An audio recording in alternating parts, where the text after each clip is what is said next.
అంచేత మాకు టైం తక్కువగా ఉంది. దయచేసి వెల్ల వెంకన్న బాబు కోల సంబరం గురించి మీకందరికీ తెలుసు. ఎందుకంటే 250 సంవత్సరాలు అయిందండి వెల్ల గ్రామంలో పుట్టి వరణానికి కాపులు. వారింటి పేరు సిక్కాల కాటయ్య అనే మహానుభావుడే 250 సంవత్సరాల ముందు వెల్ల నుంచి తిరుమల కొండకి నడిచెళ్ళి కలియుగ వెంకన్న బాబుని ఆయన దర్శించి ఈ యొక్క వెంకన్న బాబు జీవిత చరిత్ర సృష్టికర్త సిక్కాల కాటయ్య అనే మహానుభావుడు ఆనాడు ఆయన రచించారు.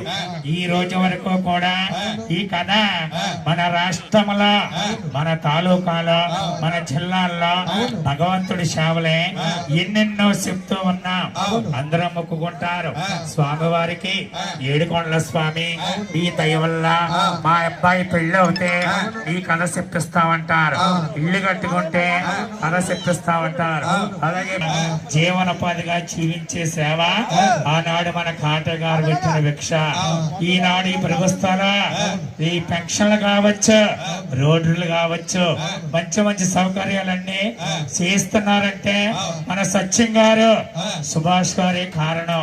వారి వల్లే ప్రభుత్వం చక్కగా నడుస్తుంది. ఆ వెంకటేశ్వర స్వామి అష్టైశ్వర్యాలు భాగభాగ్యాలు, అష్టైశ్వర్యాలు భాగభాగ్యాలు మనందరికి కావలసింది ఏం కావాలయ్యా? ఆరోగ్యమే కావాలి. అందరిగా కావలసింది ఆరోగ్యం. ఆరోగ్యమే మహాభాగ్యం. అంటే ఈ కథ చెప్పే కళాకారులు 2027 మంది ఉన్నామండి మేము. వెంకన్న బాబు కథ చెప్పేవారు. రాష్ట్ర మొత్తంగా శ్రీ వెంకటేశ్వర దుర్గాదేవి కోల సంబర